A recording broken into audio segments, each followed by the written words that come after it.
Good morning, students. Again, we are here, the part 3 of the development. Yesterday, I taught you कि हम ये chart पढ़ रहे थे some comparative data Punjab, Kerala और बिहार का. इस डाटा में we saw that the infant mortality rate, यानी कि 1000 बच्चों में इन्फेंट मोर्टेलिटी रेट कहता है ये number of children before the age of 1 year age proportion of 1000 life. 1000 जीवित बच्चों में जो बच्चे 1000 बच्चों में कितने बच्चे एक साल के अंदर जीवित रहते हैं, इन्फेंट मोर्टेलिटी रेट. तो अगर हम 1000 बच्चों को लेते हैं उसमें एक साल के अंदर कितने बच्चे जीवित रहते हैं. पंजाब में 49, केरला में 11 और इन बिहार में 60. अगर हम पंजाब में इन्फेंट मोर्टेलिटी रेट देखते हैं तो आप इससे पता चलता है कि बिहार के मुकाबले में कम है.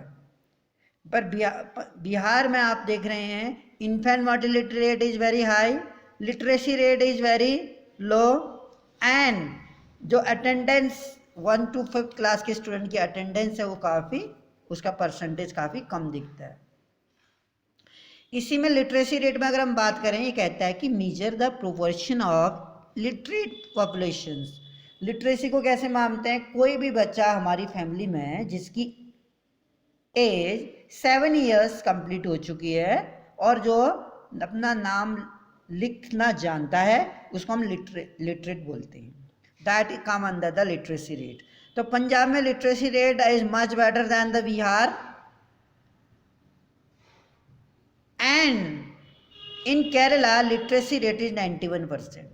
तो अटेंडेंस भी आप यहाँ देख रहे हैं 91% है. इट मीन्स कि the ratio of the literacy rate is far better then Punjab and Bihar in the Kerala. काफ़ी अच्छा इसमें लिटरेसी रेट देखने को मिलता है केरला में. हाँ, बेशक इसमें पर कैपिटा इनकम पंजाब के मुकाबले में केरला की उतनी अच्छी ना हो, सेकंड नंबर पे हो. Even then literacy rate of Kerala is very good. इसी तरह से हम देखते हैं बिहार में per capita income is very low, literacy level is very low, poverty वहाँ देखी जाती है, वहाँ पर कैपिटा इनकम ज़्यादा नहीं है, स्टेट की इनकम के सोर्सेज ज़्यादा नहीं है, जिस कारण से बिहार एक पुअर स्टेट में कंसिडर किया जाता है. आइए अब बात करते हैं आगे.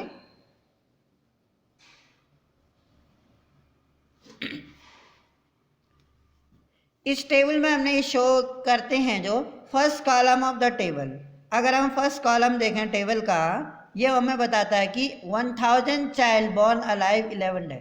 1000 जीवित बच्चों में एक साल के अंदर 1000 बच्चों में से इसका डाटा लिया जाता है. तो 1 ईयर्स के ड्यूरेशन में 11 die before completing the 1 year of age. 11 बच्चे अपने 1 ईयर्स की एज भी कंप्लीट नहीं कर पाते हैं. बट इन पंजाब, केरला का रेशियो बता रहा है कि इन Kerala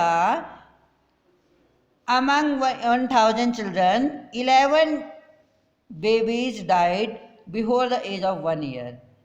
same way in Punjab में द प्रोपोर्शन ऑफ चाइल्ड, जो पंजाब का रेशियो है चाइल्ड का dying with 1 year of birth is 49. और पंजाब में वही रेशियो 1000 बेबीज में, 1000 लाइव बेबीज में जो मरने वालों की संख्या है दैट इज 49. 49 बच्चे एक साल भी एज अपनी 1 ईयर्स की एज कंप्लीट नहीं कर पाते हैं पंजाब में, which is nearly 5 time more, जो केरला से 5 गुना ज़्यादा कहता है. Income of Punjab is much more than Kerala. और अगर हम इनकम की बात करें, if you talk about the income of Punjab, the income of Punjab is far better than the Kerala. Table 1.3 में हमें ये पता चलता है. Just think of how dear you are to your, how dear, आप कितने एक अपने पेरेंट्स के लिए हर बच्चा प्रिय होता है.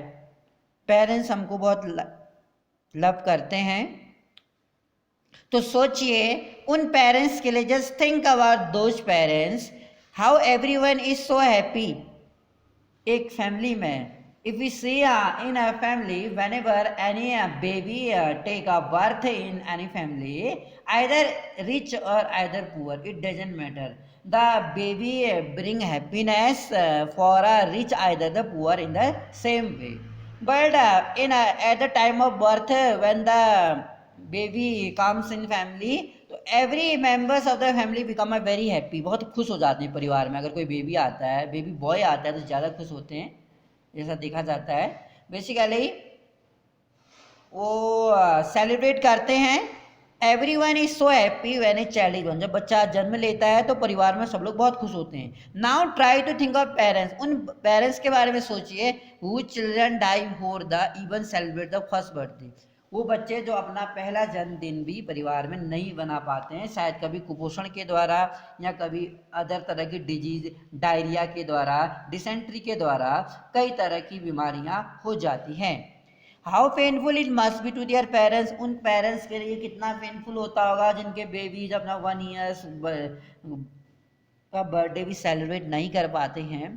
Next, note the year to which this data pertains. It is 2003, so we are not taking up old times. ज़्यादा पुरानी बात हम नहीं ले रहे हैं. 2003 का हमने डाटा लिया. It is 56 years after independence. आज़ादी के 56 ईयर बाद भी आज़ाद हुए 56 साल हो चुके हैं. वैन आवर मेट्रो टाउन, जब हमारे जो मेट्रो शहर है, मेट्रोपोलिस सिटी है, वहाँ पर ट्रेन्स चलती हैं या शॉपिंग मॉल्स हैं, बड़े बड़ी बिल्डिंग्स हैं, वहाँ पर अगर लोग अवेयर नहीं हैं, the people are not aware in the big metropolis cities, then it's very painful for all of us that when we have a very good medical facilities and we all are aware, we have a television, we have a media, newspapers, even then if we are not aware, if we are not very active for our children, so it's a very strange thing for people, I think. तो जहाँ बहुत बड़ी बिल्डिंगें हैं, shopping malls हैं, आज़ादी के बाद भी, जहाँ आज़ादी, भारत को आज़ाद हुए इतने साल हो चुके हैं, अगर बच्चे की ऐसी मौत हो जाती है, बच्चा 1 साल भी बर्थडे सेलिब्रेट नहीं कर पाता है before completing the 1 year age, if the child die, so how painful this thing for the parents can't be explained. It's very sorrowful for the family. Public facility की अगर हम बात करें here, if we talk about the public facilities,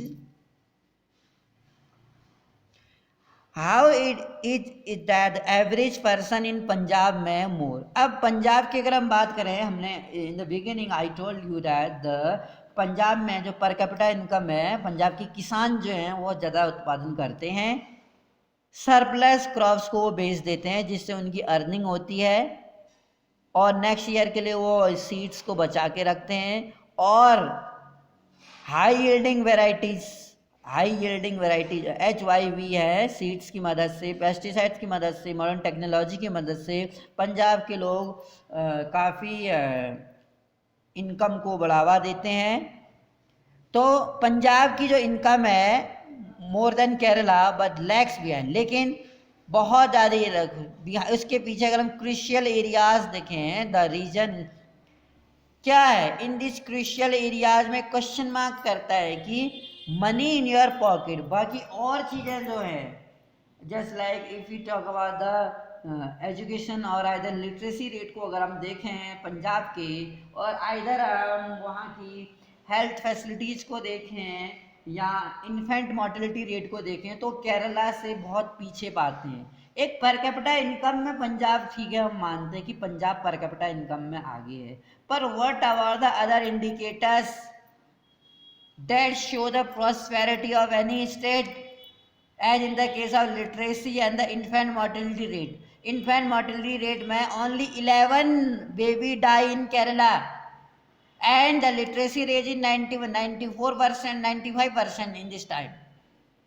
ये कहता है कि क्या पैसा हमारे जेब में, पैसा पंजाब की पीपल्स में के पास पैसा है, क्या पैसा उनको इन्फेक्टियस डिजीज से दूर रख सकता है? Can money be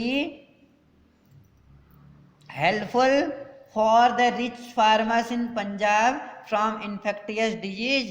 क्या money in your pocket cannot buy all the goods and services that you may need to live? मैंने आपको बिगिनिंग में पढ़ाया था, अगर आपको बहुत अच्छी सैलरी मिलती है, हाईली सैलरी मिलती है, लेकिन आपको ऐसी जगह पर जाना पड़ता है जहाँ पर आपके फैमिलीज़ के लिए फैसिलिटीज़ नहीं है, और जहाँ पर रिस्पेक्ट नहीं है, जहाँ पर फ्रीडम नहीं है, जहाँ पर इन्वायरमेंट सही नहीं है, तो आई डोंट थिंक कि आप वहाँ पे जॉब एक्सेप्ट करेंगे। ऐसा ही इसमें भी है, अगर आपको बहुत अच्छे हैं, आपकी जॉब में पैसे बहुत ज़्यादा हैं, पर क्या बहुत ज़्यादा पैसे होने के बावजूद आप के लिए जो ज़रूरतें चीज़ें हैं, मेडिकल फैसिलिटीज़ हैं, अगर नहीं है वहाँ पे, एजुकेशन फैसिलिटीज़ नहीं है, ट्रांसपोर्टेशन नहीं है, टेलीकम्युनिकेशन नहीं है, तो वो आपके जेब का वो पैसा आपके किसी काम नहीं आएगा। ये चीज़ें आप जानते हैं। भूख मिटाने के लिए आपको भोजन की ही ज़रूरत पड़ेगी, ना कि पैसे की। आपके पास पैसे हैं लेकिन आपके पास फूड नहीं है घर में, तो आप पैसा तो खाएंगे नहीं। Income by itself is not a completely educated. जो इनकम है आपके लिविंग स्टैंडर्ड को मेजर करने का साधन केवल इनकम ही नहीं है। मटेरियल, एक मटेरियल गुड्स होते हैं, एक नॉन मटेरियलिस्ट गुड होते हैं। मटेरियल गुड्स में आपके आते हैं बिल्डिंग्स आती हैं, कार आती है, आपके पैसा आता है। पैसा, बिल्डिंग, कार, ये मटेरियलिस्टिक चीज़ें हैं, भौतिकवादी, तो जो आप अरेंज कर सकते हैं। कि ये एडुकेट इंडिकेटर नहीं है, पर्याप्त एक सूचक नहीं है। Material goods and services that citizen are, जो जो नागरिक एबल होते हैं यूज करने के लिए, ये एक सूचक नहीं है, एक संकेत नहीं है, पर्याप्त संकेत नहीं है आपकी income. The income which you have is not a suitable indicator for examining the proper happiness in your family. जैसे भूटान एक ऐसा देश है, मानते हैं, जो अपने देश के नागरिकों की खुशी के आधार पे मापता है वो, कि लोग खुश कितने हैं। लोगों की इनकम कितनी है इस बेसिस पर नहीं मापता लिविंग स्टैंडर्ड, लोग खुश कितने हैं। Indicator of material good services, example के तौर में नॉर्मली अगर हम देखें, अगर हम पैसे की बात करते हैं, अभी आप देख रहे हैं कि कोरोना, पूरे दुनिया में कोरोना से लोग काफ़ी प्रभावित है। क्या ये पैसा से कोरोना दूर भाग सकता है? नहीं भाग सकता।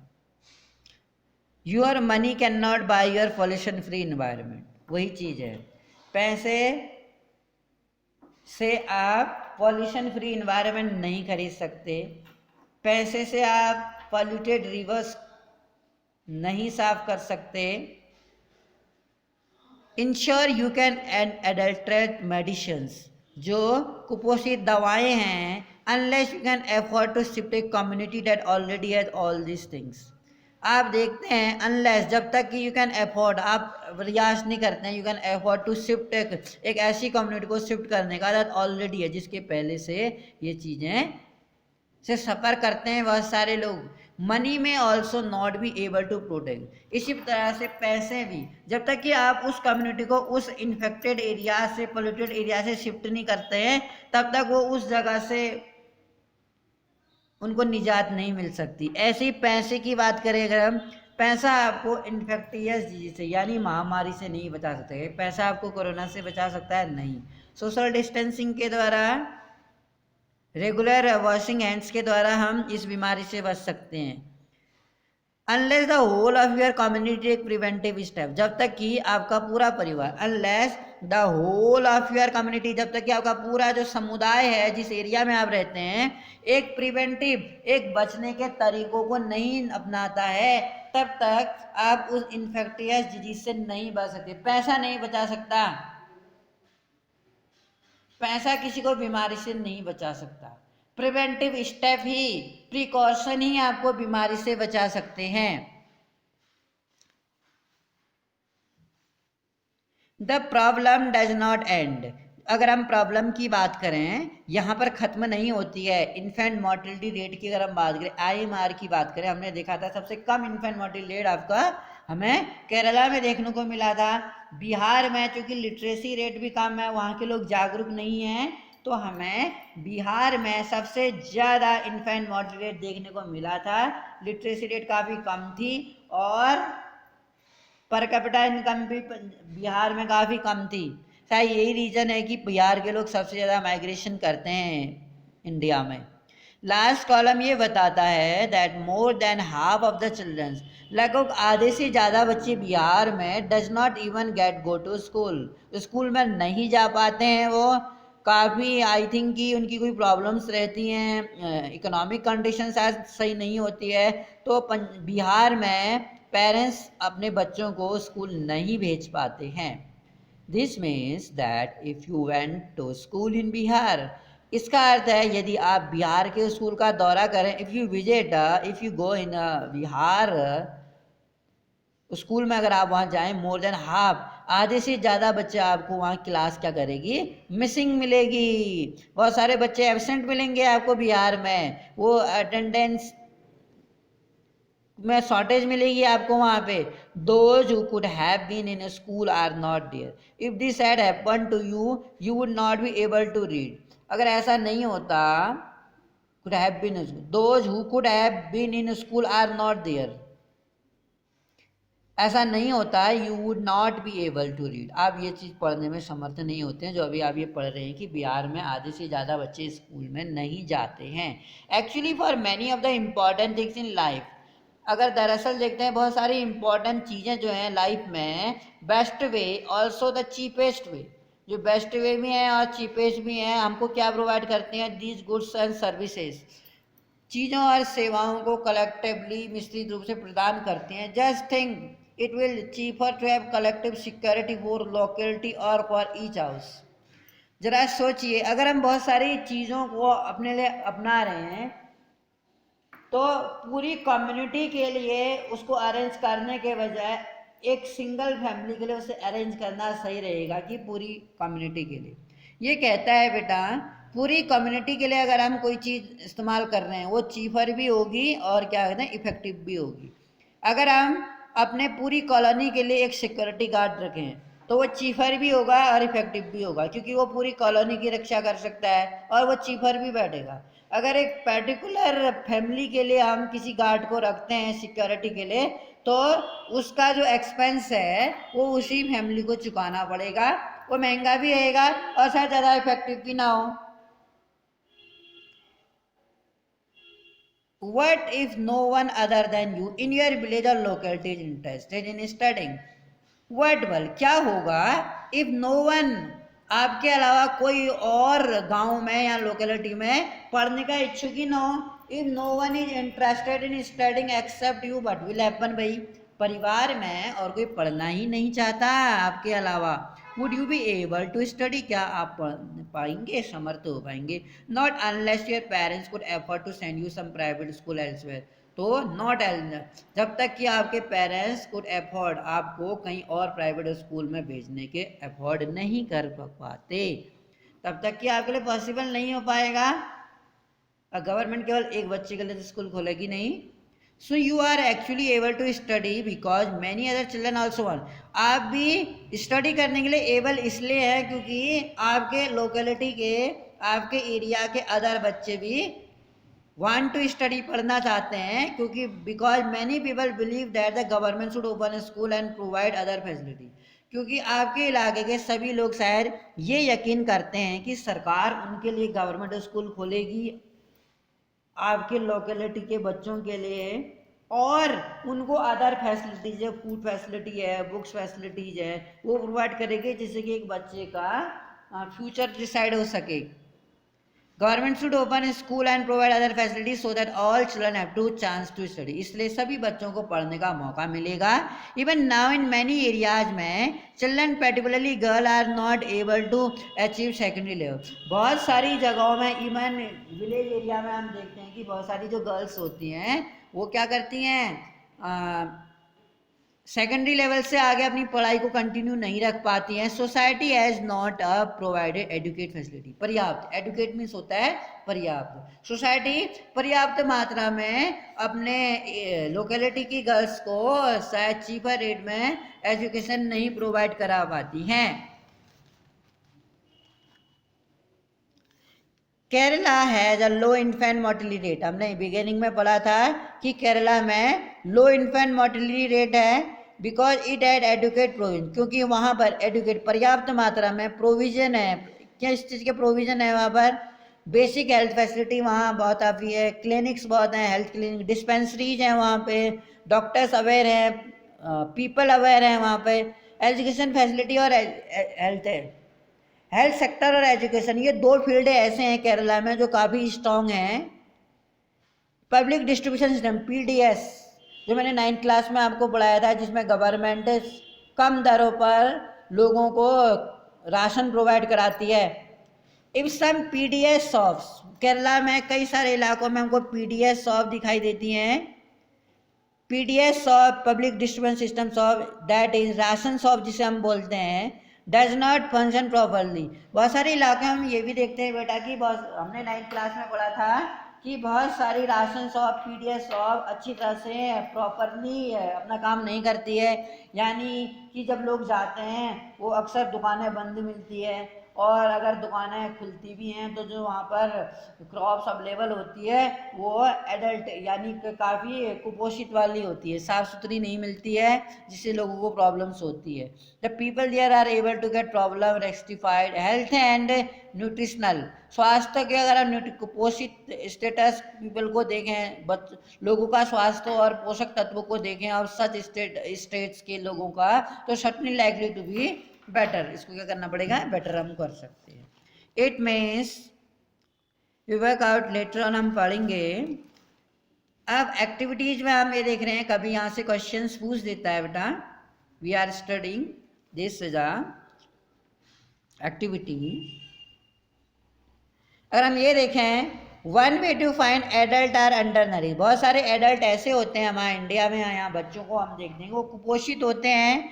यानी कि अगर हम किसी क्लास 4th या 5th के स्टूडेंट को देखें, उसकी आईसाइट को देखें, तो हम ये पाते हैं कि जो उसकी आईसाइट है कमज़ोर हो चुकी है। आइदर वो बहुत नज़दीक से टेलीविज़न देखता है या मोबाइल में अपना ज़्यादा टाइम स्पेंड करता है। हम देखते हैं कि उसकी आंखें खराब हो जाती हैं। अंडर नरिश, कुपोषित जो है, कुपोषित होते हैं बहुत सारे एडल्ट हैं। इज टू कैलकुलेट, क्या कैलकुलेट किया था? What nutritional scientist call body mass index, इसको साइंटिस्ट लोग बीएमआई बोलते हैं, यानी कि बॉडी मास इंडेक्स। एक बच्चे की हेल्थ कैसी है इसको मेजर करने का सबसे अच्छा तरीका माना जाता है बॉडी मास इंडेक्स। ये कैलकुलेट करना काफ़ी इजी होता है।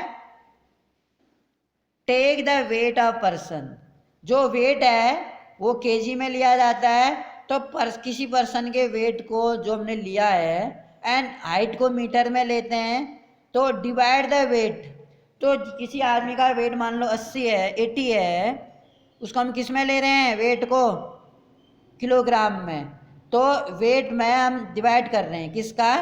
हाइट का।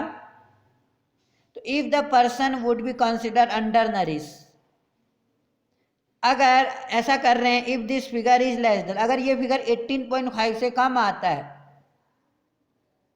अगर हम हाइट का हम स्क्वायर कर रहे हैं, जितनी उसकी हाइट है, हाइट के स्क्वायर को हम डिवाइड कर रहे हैं, हाइट के स्क्वायर का डिवाइड कर रहे हैं हम, अगर हम किसी आदमी के वेट में, तो उसका बीएमआई निकल आता है। अगर उसका जो बीएमआई निकल रहा है, अगर हम हाइट का स्क्वायर का डिवाइड कर रहे हैं किसी बच्चे की वेट में, अगर वो 18.5 से कम आता है, then people would be consider, तब उसको अंडर नरिश्ड कहा जाएगा। However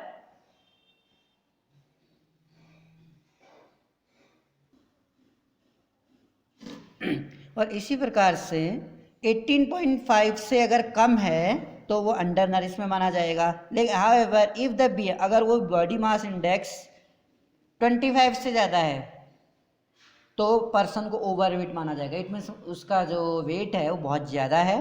do remember this criteria is not applicable to growing childrens, लेकिन बढ़ते हुए बच्चों के लिए ये क्राइटेरिया एप्लीकेबल लागू नहीं होता है, क्योंकि बढ़ते हुए है उनकी ग्रोथ होती रहती है। तो हो सकता है अभी जैसे मोटा है, हो सकता है वो उसकी ग्रोथ हो रही है तो वो बाद में ठीक लेवल पे आ जाए।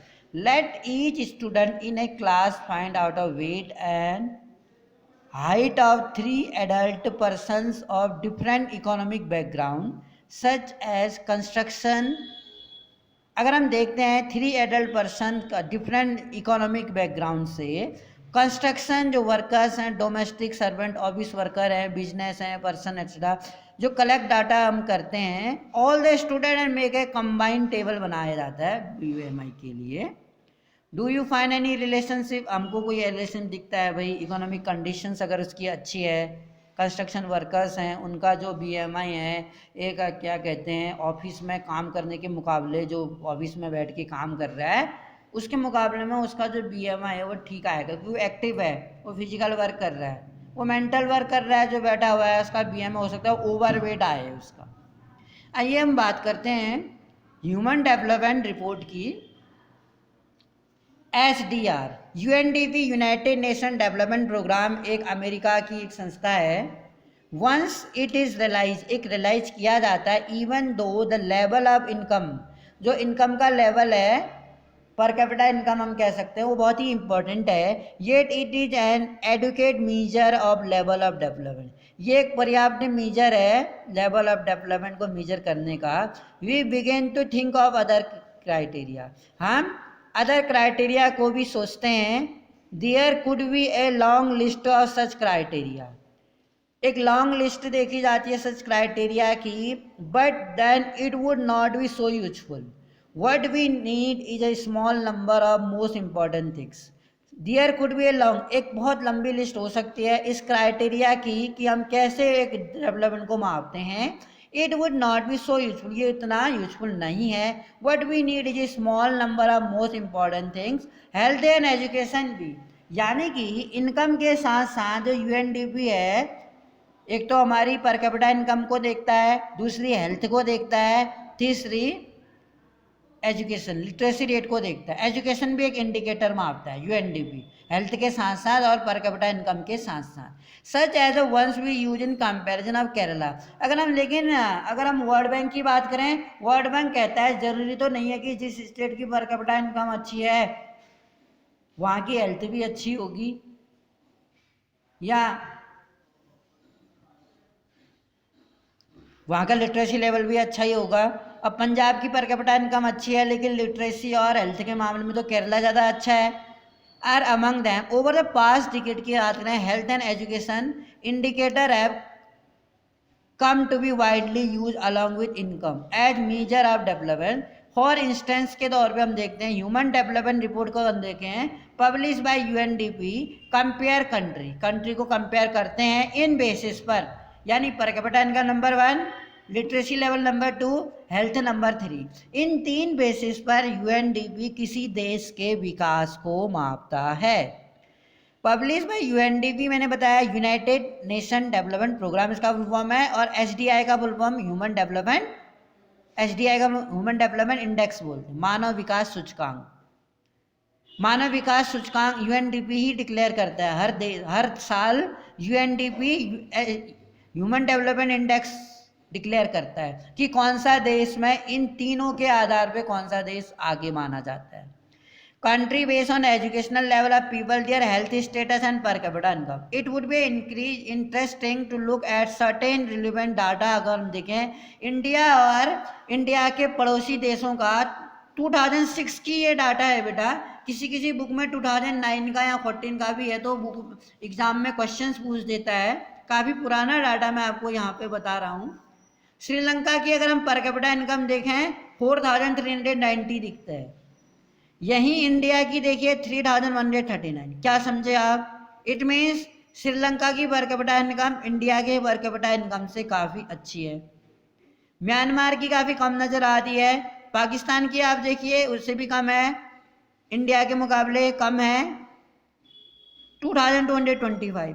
नेपाल की देखिए इंडिया से नेपाल की पर कैपिटा इनकम काफ़ी कम है 490, बांग्लादेश की 870। अगर हम इसी में लिटरेसी लेवल को मापें बेटा तो श्रीलंका 74, काफ़ी अच्छा। It means literacy level Sri Lanka की इंडिया से काफ़ी अच्छी मानी जाएगी। इंडिया की तो ओनली 64 है, नेपाल की देखते हैं चलिए 62, अच्छा, और पाकिस्तान की ज़्यादा अच्छी है नेपाल से, और म्यांमार की 61। इट मीन्स अगर हम लिटरेसी लेवल की बात करें ओनली श्रीलंका हमसे आगे है। यहीं पर अगर ग्रॉस इन्वॉल्वमेंट रेशियो देखें 3 लेवल्स का 69 दिखा रहा है, यानी कि सबसे ज़्यादा ग्रॉस इन्वॉल्वमेंट रेशियो तीनों लेवल का अगर हम ग्रॉस निकाल रहे हैं। एसडीआई रैंक जो मिली थी इंडिया को 126 रैंक मिली थी, यानी कि श्रीलंका से काफ़ी पीछे था। ये एसडीआई रैंक जो है अब 177 कंट्री की मापी गई थी। इसी तरह से इट इज सरप्राइजिंग कह रहा है ये काफ़ी एक सरप्राइजिंग फैक्ट है हमारे लिए दैट स्मॉल कंट्री, जैसे क्या एक सरप्राइजिंग फैक्ट नहीं है कि जो हमारा पड़ोसी देश है श्रीलंका हमसे काफ़ी छोटा है, इज मच अहेड। वो श्रीलंका जो इंडिया से काफ़ी छोटा है, वो लिटरेसी लेवल की अगर हम बात करें या पर कैपिटा इनकम की बात करें, हमारे कंट्री इंडिया से फार better than us, is much ahead of Indian every respect and big country. जैसे कि हमारा भारत देश है, जितना बड़ा देश है हमारे पास यहाँ उतनी ज़्यादा चैलेंजेस भी हैं, हमें प्रॉब्लम्स फेस करनी पड़ती हैं। Such a low rank in the world table 1.6 में also show that though Nepal has half the per capita income. और अगर हम पर कैपिटा इनकम को कंपेयर करें नेपाल और इंडिया की, जो नेपाल की पर कैपिटा इनकम है वो इंडिया से आधी है। इसके बावजूद it is not far behind an India, वो इंडिया से ज़्यादा पीछे नहीं है। लाइफ एक्सपेक्टेंसी अगर जीवन प्रत्याशा यानी जन्म लेने वाले जो बच्चों की दर है वहाँ पर काफ़ी अच्छी है। लिटरेसी लेवल में भी काफ़ी अच्छा माना जाता है नेपाल इंडिया के मुकाबले में। Many improvement have been suggested in calculating SDI, बहुत सारे इम्प्रूवमेंट हम सजेस्ट कर सकते हैं एसडीआई को कैलकुलेट करने के लिए। And many new components have been added to human development report by prefixing human to development, it has made it very clear. ये बहुत ही क्लियर देखा जाता है what is important in development, what is happening to citizen of country. एक बहुत clear हो चुका है कि क्या इम्पोर्टेंट है विकास में, क्या पर कैपिटा इनकम ज़्यादा इम्पोर्टेंट है तो हेल्थ कहाँ जाएगी, लिटरेसी लेवल कहाँ जाएगी। यानी कि एक डेवलपमेंट के लिए जो तीनों क्राइटेरिया हमने लिए हैं वो तीनों ही एक इक्वल तरीके से इम्पोर्टेंट माने जा सकते हैं। और एक देश के नागरिकों के लिए, सिटीजन्स के लिए हम उनकी लाइफ को बेटर कब मान सकते हैं, क्या तब मान सकते हैं जब उनकी पर कैपिटा इनकम बहुत ज़्यादा है, या तब मान सकते हैं जब वो हेल्थी हैं और लिटरेसी लेवल उनका सही है और वो अवेयर हैं। It is people their health developing there is most important. Do you think there are certain other aspect, क्या आप सोचते हैं अदर कोई पहलू भी हैं that should be considered in measuring, जो ह्यूमन डेवलपमेंट को हम क्या करते हैं मीजर करने के लिए ज़रूरी हो सकते हैं। जैसे कि मैंने आपको बताया था पीसफुल इन्वायरमेंट होना वहाँ ज़रूरी हो सकता है, सिक्योरिटी होनी ज़रूरी हो सकती है, इक्वलिटी होनी ज़रूरी हो सकती है एक देश में समाज को आगे बढ़ाने के लिए, और लोगों का हैप्पी होना, मेडिकल फैसिलिटीज़ होना ज़रूरी हो सकता है विकास को मापने के लिए। सस्टेनेबल डेवलपमेंट की अगर हम बात करें, if you talk about the sustainable development, हम जानते हैं कि सस्टेनेबल डेवलपमेंट है क्या।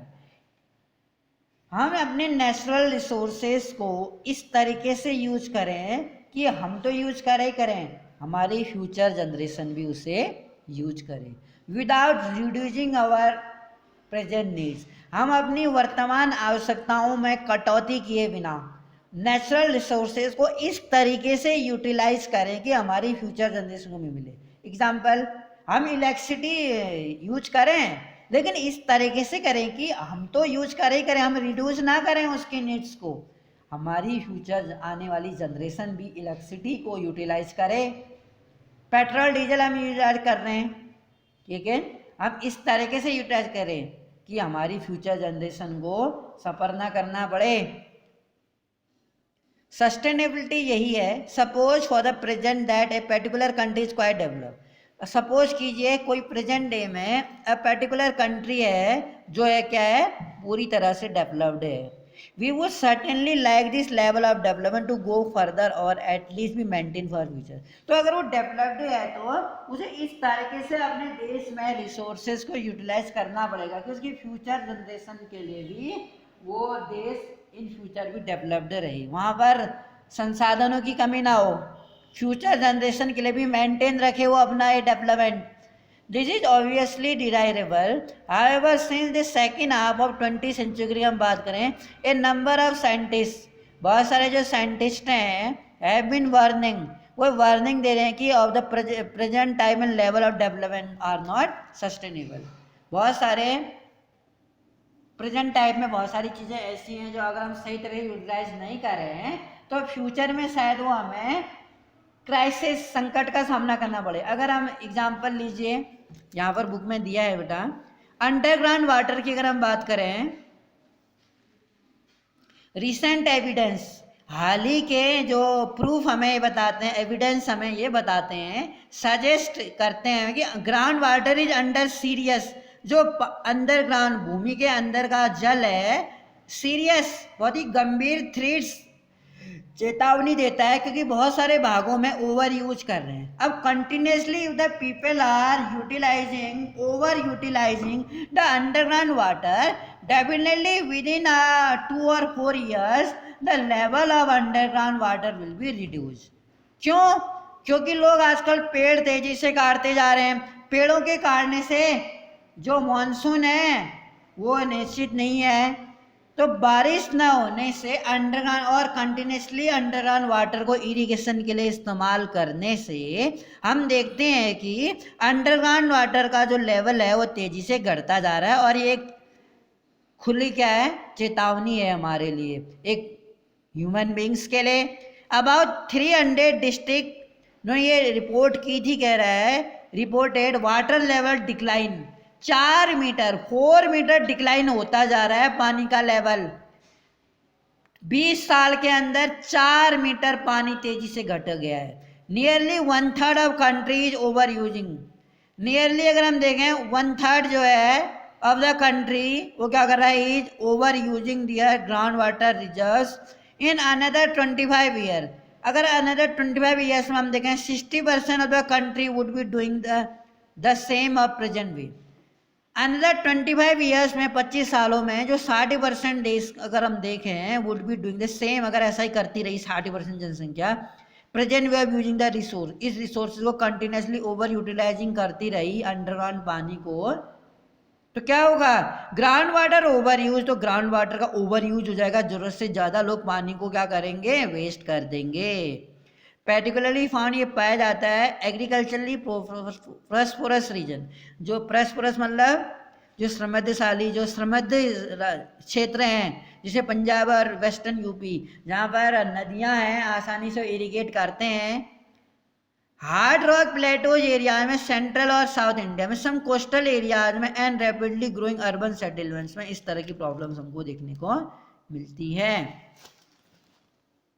ग्राउंड वाटर अगर हम देखें,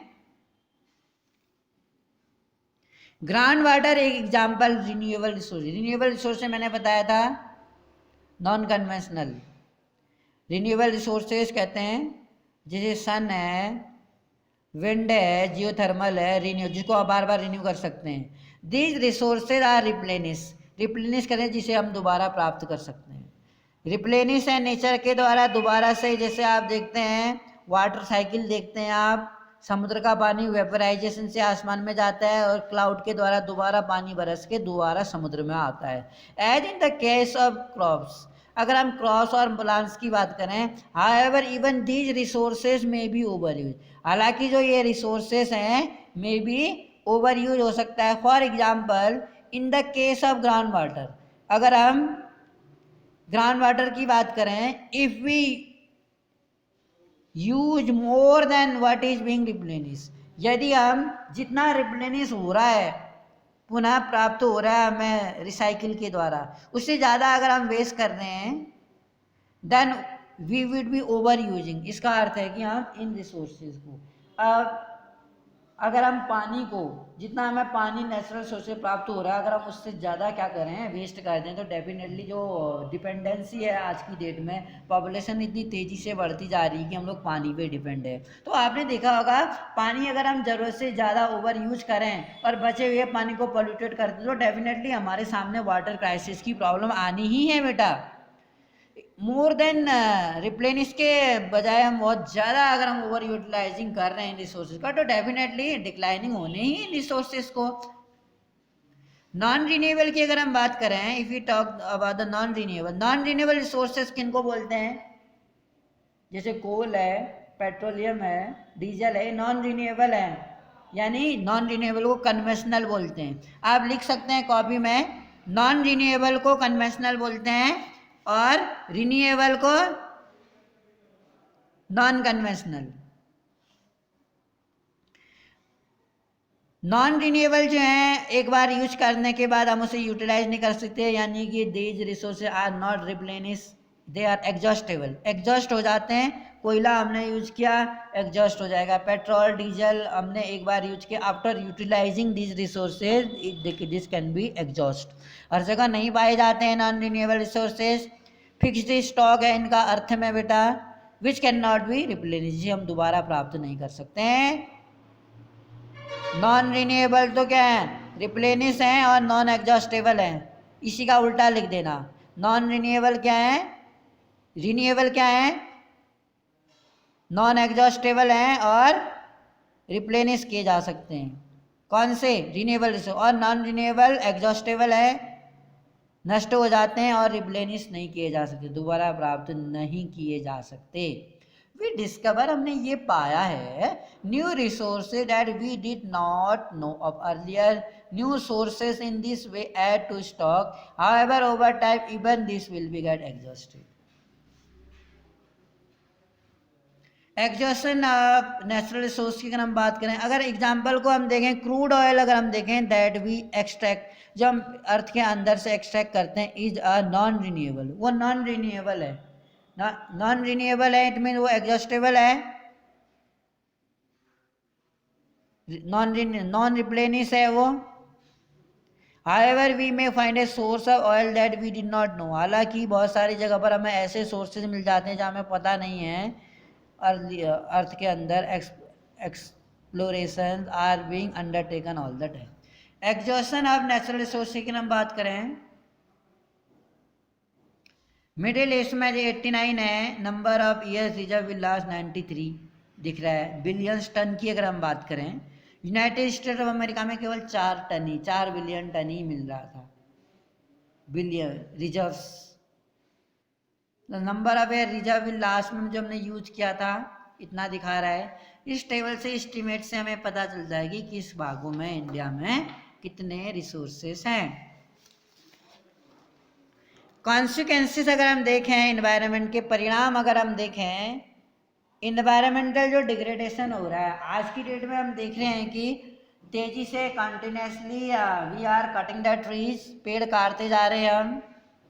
do not respect, national state की बाउंड्रीज को हम रिस्पेक्ट नहीं करते हैं, इग्नोर करते हैं। This issue is no longer regions, national specific एक रीजन हो सकता है, हमारा जो फ्यूचर है वो लिंक्ड टुगेदर, एक दूसरे से लिंकअप है।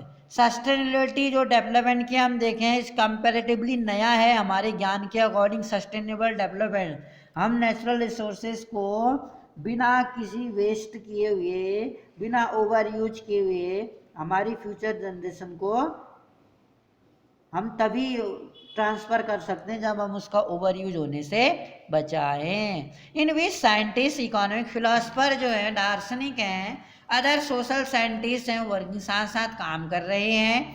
In general question of development और प्रोग्रेस क्या है, प्रीनेनियल है, एक नया सा अनुभव लाता है। All the time as a member of society and as individual we need to ask, हमें ये पूछना होगा, where we want to go, हम कहाँ जाना चाहते हैं। आखिर हम तेजी से अगर हम डिफॉरेस्टेशन कर रहे हैं, वाटर पॉल्यूटिंग कर रहे हैं, ओवर यूटिलाइजिंग कर रहे हैं रिसोर्सेज का, तो आखिर हम जाना कहाँ चाह रहे हैं। हम एक अंधी दौड़ में शामिल हो रहे हैं।